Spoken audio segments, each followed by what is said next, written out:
ದಿನೇ ಮೂಲಭೂತವಾದಿ ಇಸ್ಲಾಮಿಕ್ ಸಂಘಟನೆಗಳು, ಇಸ್ಲಾಮಿಕ್ ಕಾರ್ಯಕರ್ತರು, ಪಾಕಿಸ್ತಾನದ ಬೆಂಬಲಿತ ಕಾರ್ಯಕರ್ತರುಗಳು ಕರ್ನಾಟಕದಲ್ಲಿ ಕಾಂಗ್ರೆಸ್ ಸರ್ಕಾರ ಬಂದ ಮೇಲೆ, ಅದರಲ್ಲೂ ಟಿಪ್ಪು ಸಿದ್ಧಾಂತವನ್ನು ಇಟ್ಕೊಂಡು ಹೊರಟಿರ್ತಕ್ಕಂಥ ಸಿದ್ದರಾಮಯ್ಯನವರು ಮುಖ್ಯಮಂತ್ರಿ ಆದಮೇಲೆ ನಿರಂತರವಾಗಿ ಹಿಂದೂಗಳ ಮೇಲೆ ಒಂದಲ್ಲ ಒಂದು ರೀತಿಯಲ್ಲಿ ನಿರಂತರವಾಗಿ ಹಲ್ಲೆ, ಅವಹೇಳನ, ಧಮಕಿ, ಟೆರರಿಸ್ಟ್ ಆಕ್ಟಿವಿಟಿ, ಬಾಂಬ್ ಹಾಕುವಂಥದ್ದು, ಈ ಥರದ ಮಿತಿಮೀರಿದ ಘಟನೆಗಳು ಕರ್ನಾಟಕದಲ್ಲಿ ನಡೀತಾ ಇರುವಂಥದ್ದು ಬಹಳ ಗಂಭೀರವಾದಂಥ ವಿಚಾರ ಮತ್ತು ಆತಂಕಕ್ಕೆ ಈಡು ಮಾಡುವಂಥ ವಿಚಾರ. ನಿನ್ನೆ ವಿದ್ಯಾರಣ್ಯಪುರದಲ್ಲಿ ರಾಮನವಮಿ ಇದೆ. ಇಡೀ ದೇಶದಲ್ಲಿ ರಾಮನವಮಿಯನ್ನು ಬಹಳ ವಿಜೃಂಭಣೆಯಿಂದ ಜನ ಆಚರಣೆ ಮಾಡ್ತಾ ಇದ್ದಾರೆ.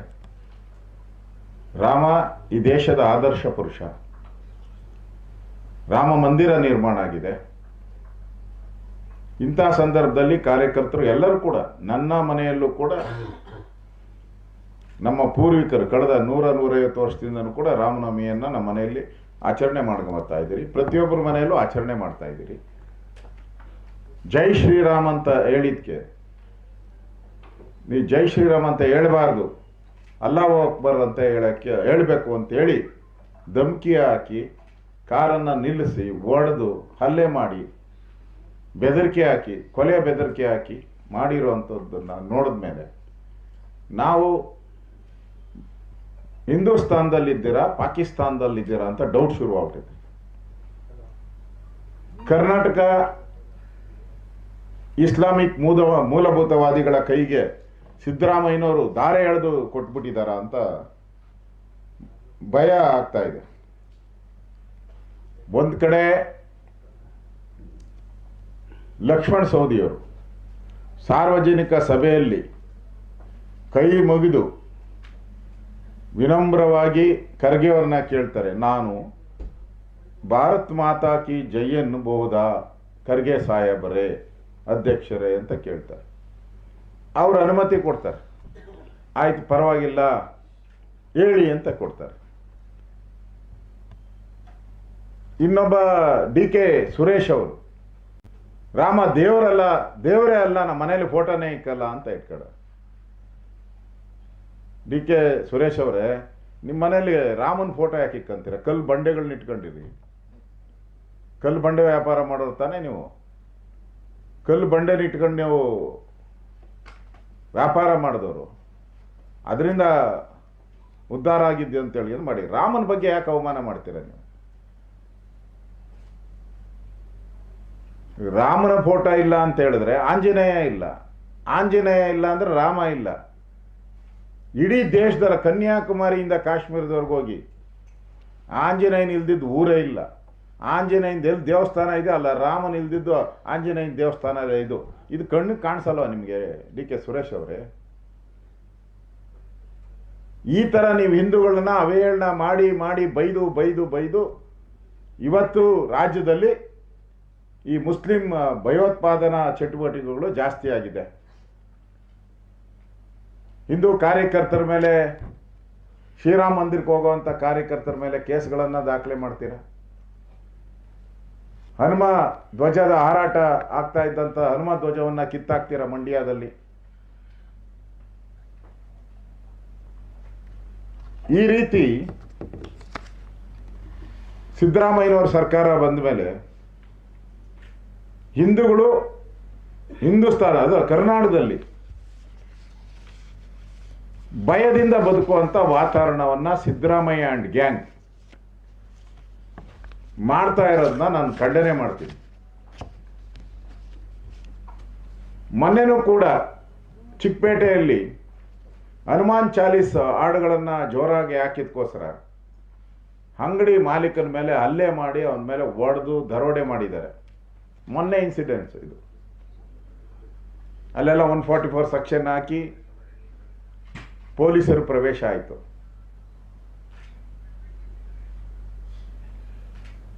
ಈ ರೀತಿ ಗೂಂಡಾಗಿರಿ ಮಾಡ್ತಕ್ಕಂಥ ವ್ಯಕ್ತಿಗಳನ್ನು ನಿಯಂತ್ರಣ ಮಾಡಬೇಕಾಗಿರುವಂಥ ಕಾಂಗ್ರೆಸ್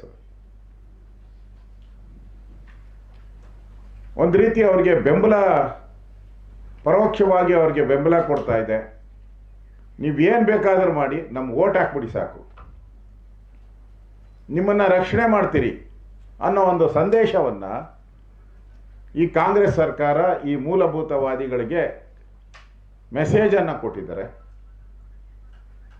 ಅದಕ್ಕೋಸ್ಕರ ಧೈರ್ಯದಿಂದ ಬೀದಿಗಿಳಿದು ಇವರೆಲ್ಲರೂ ಕೂಡ ಹಿಂದೂಗಳನ್ನು ಥ್ರೆಟನ್ ಮಾಡುವಂಥದ್ದು, ಜೈ ಶ್ರೀರಾಮ್ ಅನ್ನೋದೇ ಈ ರಾಜ್ಯದಲ್ಲಿ ಅಪರಾಧ ಅನ್ನೋ ರೀತಿ ಕಾಣ್ತಾ ಇರೋವಂಥದ್ದು. ಇದೊಂದು ರೀತಿ ಬಹುಸಂಖ್ಯಾತರನ್ನು ಈ ಸರ್ಕಾರ ಕಡೆಗಣಿಸುವಂಥದ್ದು. ಪದೇ ಪದೇ ಸಿದ್ದರಾಮಯ್ಯ ಹೇಳ್ತಾನೆ ನನ್ನ ಹೆಸರಲ್ಲೇ ರಾಮ ಅಂತೇಳಿ. ಈಗ ಜೈ ಶ್ರೀರಾಮ್ ಅಂತ ಕೂಗ್ದವ್ರಿಗೆ ಕೂಗಬೇಡಿ ಅಂತ ಹಲ್ಲೆ ಮಾಡಿದವ್ರ ಮೇಲೆ ಸಿದ್ದರಾಮಯ್ಯನವರು ನೀವೇನು ಕ್ರಮ ತೆಗೆದುಕೊಂಡಿದ್ದೀರಾ? ಗೂಂಡಾ ಆಕ್ಟ್ ಹಾಕಿದ್ದೀರಾ ಅವ್ರ ಮೇಲೆ? ದೇಶದ್ರೋಹದ ಕೇಸ್ ಹಾಕಿದ್ದೀರಾ? ಏನೂ ಇಲ್ಲ. ಅರೆಸ್ಟ್ ಮಾಡಿದ್ದೀರಾ, ಬಿರಿಯಾನಿ ಕೊಡ್ತೀರಾ, ಕಳಿಸ್ತೀರಾ ಅಷ್ಟೇ. ಅಷ್ಟು ಬಿಟ್ಟು ನೀವೇನು ಮಾಡಿದ್ದೀರಾ? ಎಲ್ಲದರಲ್ಲೂ ಅದೇ ತಾನೇ ನೀವು ಮಾಡಿರೋದು. ಇದುವರೆಗೂ ಆಗಿರೋಂಥ ಘಟನೆಗಳಲ್ಲಿ ನೀವು ಇದೇ ಕೆಲಸ ನೀವು ಮಾಡಿರೋದು. ಅಂದರೆ ಈ ಮೂಲಭೂತವಾದಿಗಳ ದುಷ್ಕೃತ್ಯವನ್ನು ಪರೋಕ್ಷವಾಗಿ ವೋಟ್ಗೋಸ್ಕರ, ಮತ ಬ್ಯಾಂಕ್ಗೋಸ್ಕರ ಕಾಪಾಡುವಂಥ ಪ್ರವೃತ್ತಿ ಈ ರಾಜ್ಯಕ್ಕೆ ಅಪಾಯ ಆಗುತ್ತೆ. ಮುಂದಿನ ದಿನಗಳಲ್ಲಿ ಅಪಾಯವನ್ನು ತಂದೊಡ್ಡುತ್ತೆ ಅನ್ನೋ ಮಾತನ್ನು ಹೇಳ್ತಾ ಇದ್ದೀನಿ. ನಮ್ಮ ರಾಜ್ಯ ಸರ್ವ ಜನಾಂಗಗಳ ಶಾಂತಿಯ ತೋಟ ಇದು. ಎಲ್ಲರೂ ಒಟ್ಟಿಗೆ ಬಾಳುವಂಥ ಒಂದು ವಾತಾವರಣ ಕರ್ನಾಟಕದಲ್ಲಿ ಹಿಂದೆನೂ ಇತ್ತು, ಈಗಲೂ ಇದೆ, ಮುಂದೆನೂ ಆ ತೋಟ ಇರಬೇಕು ಅಂತಲೇ ನಾವು ಬಯಸ್ತಾ ಇದ್ದೀವಿ. ಒಂದು ಕಡೆ ರಾಜ್ಯದ ಉಪಮುಖ್ಯಮಂತ್ರಿ ಡಿ.ಕೆ. ಶಿವಕುಮಾರ್ ಅವರ ಸಹೋದರ ದೇಶ ಇಬ್ಬಾಗ ಮಾಡಬೇಕು ಅಂತ ಹೇಳ್ತಾರೆ, ದೇಶನೇ ಒಡಿಬೇಕು ಅನ್ನೋ ದೇಶದ್ರೋಹಿ ಹೇಳಿಕೆಗಳನ್ನು ಕೊಡ್ತಾರೆ. ಈ ಥರದ ಪದೇ ಪದೇ ಈ ಥರದ ಹೇಳಿಕೆಗಳನ್ನು ಕೊಡೋದ್ರಿಂದ ಯಾರು ಈ ಥರ ಮೂಲಭೂತವಾದಿಗಳಿದ್ದಾರೆ, ಅಲ್ಪಸಂಖ್ಯಾತ ಮೂಲಭೂತವಾದಿಗಳು, ಅವ್ರಿಗೆ ಒಂದು ರೀತಿ ಉರುಪು ಬಂದಿದೆ. ನಾವು ಕರ್ನಾಟಕದಲ್ಲಿ ಏನು ಬೇಕಾದರೂ ಮಾಡ್ಬೋದು, ನಮ್ಮನ್ನು ಇಲ್ಲಿ ಕೇಳೋರು ಹೇಳೋರು ಯಾರೂ ಇಲ್ಲ ಅನ್ನೋ ಭಾವನೆಯಿಂದ ಈ ರೀತಿ ಘಟನೆಗಳು ನಡೀತಾ ಇದೆ. ಈಗ ವಿದ್ಯಾರಣ್ಯಪುರ ನಡೆದಂಥ ಘಟನೆ ಈಗಾಗಲೇ ನಮ್ಮ BJP ಕಾರ್ಯಕರ್ತರು ಎ ರವಿ ಅವರ ನೇತೃತ್ವದಲ್ಲಿ ಇವತ್ತು ಬೆಳಗ್ಗೆನೂ ಕೂಡ ಪ್ರೊಟೆಸ್ಟ್ ಮಾಡಿದ್ದಾರೆ. ಗುಂಡಾಗಿ ಆಕ್ಟ್ ಹಾಕಬೇಕು ಅಂತ ಒತ್ತಡ ತಂದಿದ್ದಾರೆ.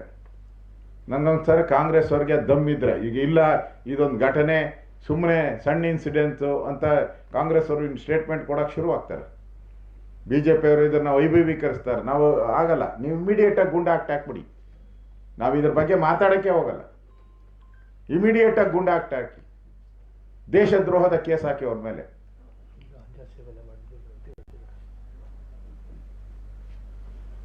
ಆವಾಗ ನಿಮ್ಮ ಮೇಲೆ ನಂಬಿಕೆ ಬರ್ತದೆ.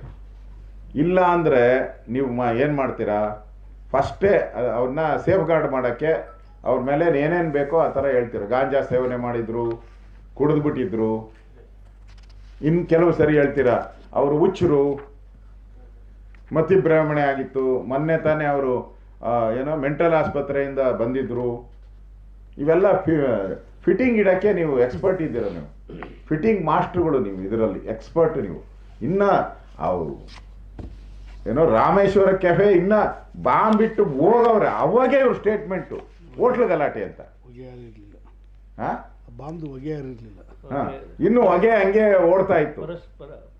ಹಾಂ, ಅಲ್ಲಿರೋರ್ನೆಲ್ಲ ಹಾಸ್ಪಿಟ್ಲಿಗೆ ತಗೊಂಡೋಗ್ತಾ ಇದ್ರು. ಇನ್ನು ಅವಾಗ ಅದನ್ನು ಡೈವರ್ಟ್ ಮಾಡುವಂಥದ್ದು. ಅದರಿಂದ ನೀವು ಏನಾದರೂ ಮಾಡಿಲ್ಲ ಅಂದರೆ ಇದನ್ನು ಇಲ್ಲಿಗೆ ನಾವು ಬಿಡಲ್ಲ, ಇದನ್ನು ಬೀದಿಗಿಳಿದು ನಾವು ಹೋರಾಟವನ್ನು ನಾವು ಮಾಡ್ತೀರಿ. ಕೂಡಲೇ ನೀವು ಇದರ ಬಗ್ಗೆ ನಿಷ್ಪಕ್ಷವಾದಂಥ ತನಿಖೆ ಆಗಬೇಕು. ಪೊಲೀಸರಿಗೂ ನಾನು ಎಚ್ಚರಿಕೆ ಕೊಡ್ತಾ ಇದ್ದೀನಿ. ಈ ಥರದ ವಿಚಾರಗಳು ಈ ಸರ್ಕಾರ ಭಾಳ ದಿನ ಉಳಿಯಲ್ಲ. ಸರ್ಕಾರದ ಬಗ್ಗೆ ಜನ ತಿರಸ್ಕಾರ ಬಂದ್ಬಿಟ್ಟಿದೆ. ಇದು ಏನು ಮುಸ್ಲಿಂ ಮೂಲಭೂತವಾದಿಗಳಿಗೆ ಬೆಂಬಲ ಕೊಡುವಂಥ ಸರ್ಕಾರ ಅಂತೇಳಿ ನೀವು ಬ್ರ್ಯಾಂಡ್ ಔಟ್ ಇದ್ದೀರ. ಈಗ ಟಿಪ್ಪು ಅವರ ಸಂಸ್ಕೃತಿಯನ್ನ ನೀವು ಸರ್ಕಾರದಲ್ಲಿ ಅಳವಡಿಸ್ಕೊಂಬಿಟ್ಟಿದ್ದೀರ ನೀವು. ಇದು ಜನಕ್ಕೆ ಗೊತ್ತಾಗ್ಬಿಟ್ಟಿದೆ. ಈಗ ಪಾರ್ಲಿಮೆಂಟ್ ಚುನಾವಣೆಯಲ್ಲಿ ನಿಮ್ಗೆ ಇದಕ್ಕೆ ಸರಿಯಾಗಿ ಬುದ್ಧಿ ಕಲಿಸ್ತಾರೆ, ಸರಿಯಾಗಿ ಬರೆ ಎಳಿತಾರೆ. ನೀವು ಮಾತೆತ್ತರೆ ಸಿದ್ದರಾಮಯ್ಯ ಅದೇ ಹಳೆ ಕ್ಯಾಸೆಟ್, ಬರ ಬಂದೈತೆ, ದುಡ್ಡು ಕೊಟ್ಟಿಲ್ಲ, 25 ಜನ MP ಇದ್ದಾರೆ, ಏನು ಮಾಡಿದ್ದಾರೆ? ಅಯ್ಯ, ನಿಮ್ಮ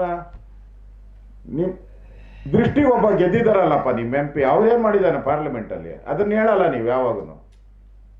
ವಿರೋಧ ಪಕ್ಷದ ನಾಯಕರು ಖರ್ಗೆ ಅವರು ಇದ್ದಾರಲ್ಲ, ಗೌರವಾನ್ವಿತ ಖರ್ಗೆ ಅವರು, ಅವ್ರೇನು ಪಾರ್ಲಿಮೆಂಟಲ್ಲಿ ಕಡಿದು ಬಾರ್ಲಾಕಿದ್ರು ಅಂತ ಎಂದನೇ ಹೇಳಿದ್ದೀರಾ? ಬಾಯ್ಬಿಟ್ಟ ಇಲ್ಲ. ಕರ್ನಾಟಕ ಅನ್ಯಾಯ ಆಗಿದೆ, ಒಂದಿನ ಬಾಯ್ಬಿಟ್ಟವರ ಖರ್ಗೆ ಅವರು ಪಾರ್ಲಿಮೆಂಟಲ್ಲಿ? ಇಲ್ಲ. ನೀವು ಮಾತ್ರ ಏನು ಮಾಡಿದ್ರಿ ಅಂತ ನೀವೇನು ಮಾಡಿದ್ದೀರಾ? ಇದನ್ನ ರಾಜ್ಯದ ಜನ ಕೇಳ್ತಾ ಇದ್ದಾರೆ. ಇವತ್ತು ಈ ರಾಜ್ಯದಲ್ಲಿ ಜೈ ಶ್ರೀರಾಮ್ ಅನ್ನೋದೇ ತಪ್ಪಾದರೆ ಮುಂದೆ ನಮ್ಮ ಗತಿ ಏನು? ರಾಜ್ಯದ ಗತಿ ಏನು? ಇಲ್ಲಿರ್ತಕ್ಕಂಥ ಹಿಂದೂಗಳ ಗತಿ ಏನು? ಹಿಂದೂಗಳ ಸೇಫ್ಟಿ ಏನಿಲ್ಲಿ? ಈ ಆತಂಕ ರಾಜ್ಯದಲ್ಲಿ ಕಾಡ್ತಾ ಇದೆ.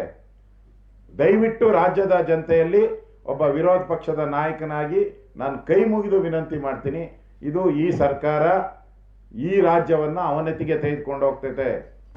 ಈಗಾಗಲೇ ದರಿದ್ರ ಮುಚ್ಕೊಂಡಿದೆ. ಇವರು ಬಂದ ಮೇಲೆ ದರಿದ್ರ ಬಂದ್ಬಿಟ್ಟಿದೆ. ಹಣ ಇಲ್ಲ ಸರ್ಕಾರದಲ್ಲಿ, ಒಂದು ನಯಾ ಪೈಸೆ ಹಣ ಇಲ್ಲ. ಮುಂಚೆ ನೆಕ್ಸ್ಟ್ ಮೇ ಜೂನ್ ಆದ್ಮೇಲೆ ಸಂಬಳ ಕೊಡೋಕ್ಕೂ ಇವ್ರ ಹತ್ರ ದುಡ್ಡಿಲ್ಲ. ಹೀಗೆ ಫ್ರೀ ಕೊಡೋಕ್ಕೂ ಅವ್ರ ಹತ್ರ 3 ತಿಂಗಳಿಂದ ಬ್ಯಾಲೆನ್ಸ್ ಇಟ್ಕೊಂಡವ್ರು 2,000 3 ತಿಂಗಳಿಂದ ದುಡ್ಡು ಕೊಟ್ಟಿಲ್ಲ. ಪೆನ್ಷನ್ಗಳು ಸರಿಯಾಗಿ ಕೊಡ್ತಾ ಇಲ್ಲ. ಸ್ಕಾಲರ್ಶಿಪ್, ಮಕ್ಕಳಿಗೆ ಸ್ಕಾಲರ್ಶಿಪ್ಗಳು ಕೊಡಬೇಕಾಯ್ತು, ಅದು 6 ತಿಂಗಳಿಂದ ಕೊಟ್ಟಿಲ್ಲ ನ್ಯಾಯವಾಗಿ. ಇದ್ರ ಜೊತೆಗೆ ಇವತ್ತು ಈ ಒಂದು ಕರ್ನಾಟಕದ ಶಾಂತಿಯ ತೋಟವನ್ನ ಏನಿತ್ತು ಅದನ್ನ ಹಾಳು ಮಾಡುವಂತ ಓಟ್ಗೋಸ್ಕರ ಇಡೀ ರಾಜ್ಯದ ಒಂದು ಕಾನೂನು ಸುವ್ಯವಸ್ಥೆಯನ್ನ ಹಾಳು ಮಾಡುವಂತ ವ್ಯವಸ್ಥೆಗೆ ಕಾಂಗ್ರೆಸ್ ಅವರು ಕೈ ಹಾಕಿದ್ದಾರೆ. ಇದನ್ನ ಖಂಡನೆ ಮಾಡ್ತೀರಿ. ಇದರ ವಿರುದ್ಧವಾದಂಥ ಹೋರಾಟವನ್ನ ನಾವು ಮುಂದುವರಿಸ್ತೀರಿ. ನಿಮಗೆ ಸಮಯ ಕೊಟ್ಟಿರ್ತೀರಿ. ನೀವು ಈ ಸಮಯದೊಳಗಡೆ ನೀವು ಗೂಂಡ ಆಕ್ಟ್ ಹಾಕಿ ಅವರ ದೇಶದ್ರೋಹಿ ಕೇಸ್ ಹಾಕಿಲ್ಲ ಅಂದರೆ ನಾವು ಇದನ್ನ ಬೀದಿಗಿಳಿದು ಹೋರಾಟವನ್ನ ಪ್ರಾರಂಭ ಮಾಡ್ತೀರಿ ಅನ್ನೋ ಎಚ್ಚರಿಕೆಯನ್ನು ಕೂಡ ಈ ಸರ್ಕಾರಕ್ಕೆ ನಾವು ಕೊಡ್ತಾ ಇದ್ದೇವೆ.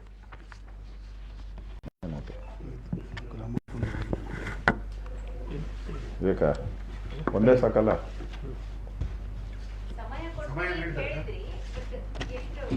ನಮ್ಮ ಕಾರ್ಯಕರ್ತರ ಜೊತೆ ಮಾತಾಡ್ತಾ ಇದ್ದೀನಿ ಎಷ್ಟು ಕೊಡಬೇಕು ಅಂತ. 24 ಗಂಟೆನಾ 48 ಗಂಟೆನಾ ನಾನು ಪೊಲೀಸವ್ರ ಜೊತೆನೂ ಮಾತಾಡ್ತೀನಿ. ಈಗ ನಾನು ಅಲ್ಲಿನ ಕಮಿಷನರ್ ಜೊತೆ DCP ಜೊತೆ ಎಲ್ಲ ಮಾತಾಡ್ತೀನಿ. ಅದಾದಮೇಲೆ ಅವರು ಮಾತಾಡಿದ್ಮೇಲೆ ಅದನ್ನು ಸಮಯ ಕೊಡ್ತೀನಿ. ಅದು ಸಮಯದಲ್ಲಿ ಮಾಡಿಲ್ಲ ಅಂದರೆ ನಾವು ಮತ್ತೆ ಹೋರಾಟ ಶುರು ಮಾಡ್ತೀವಿ. ಹೋರಾಟ ಇನ್ನು ಶುರು ಆಗ್ತೈತೆ, ನಾಳೆಯಿಂದನೇ ನಾವು ಶುರು ಆಗೋಕ್ಕೆ ಮಾಡ್ತೀನಿ. ನಾನು ನಮ್ಮ ರಾಜ್ಯದ ಅಧ್ಯಕ್ಷರ ಜೊತೆ ಈಗ ಫೋನಲ್ಲಿ ಮಾತಾಡ್ತೀನಿ. ಮಾತಾಡ್ಬಿಟ್ಟು ನಾಳೆ ಏನು ಹೋರಾಟಗಳಿರ್ಬೇಕು ಇದ್ರ ಬಗ್ಗೆ ನಮ್ಮ ಸಂಘಟನೆ ಕಾರ್ಯದರ್ಶಿ ಜೊತೆನೂ ಮಾತಾಡ್ತೀನಿ. ಈಗಲೇ ಮಾತಾಡಿ ಇಡೀ ರಾಜ್ಯದಂತ ಈ ಹೋರಾಟವನ್ನು ಏನು ಮಾಡಬೇಕು, ಹೇಗೆ ತೆಗೆದುಕೊಂಡು ಹೋಗಬೇಕು ಅನ್ನೋದ್ರ ಬಗ್ಗೆ ನಮಗೆ ದೇಶ ರಾಜ್ಯದ ಈ ಶಾಂತಿಯ ತೋಟ ಏನಿದೆ ಇದು ಉಳಿಬೇಕು ಅನ್ನೋದು ನಮ್ಮ ದೃಷ್ಟಿ. ಭಯೋತ್ಪಾದನಾ ಚಟುವಟಿಕೆ ಬಗ್ಗು ಬಡಿಬೇಕು, ಮುಲಾಜಿಲ್ಲದೆ ಬಗ್ಗು ಬಡಿಬೇಕು. ಅದು ಉದ್ದೇಶ ಇಟ್ಕೊಂಡು ರಾಜ್ಯದ ಉಳಿವಿಗೋಸ್ಕರ ನಾವು ಹೋರಾಟವನ್ನು ಮಾಡ್ತೀರಿ.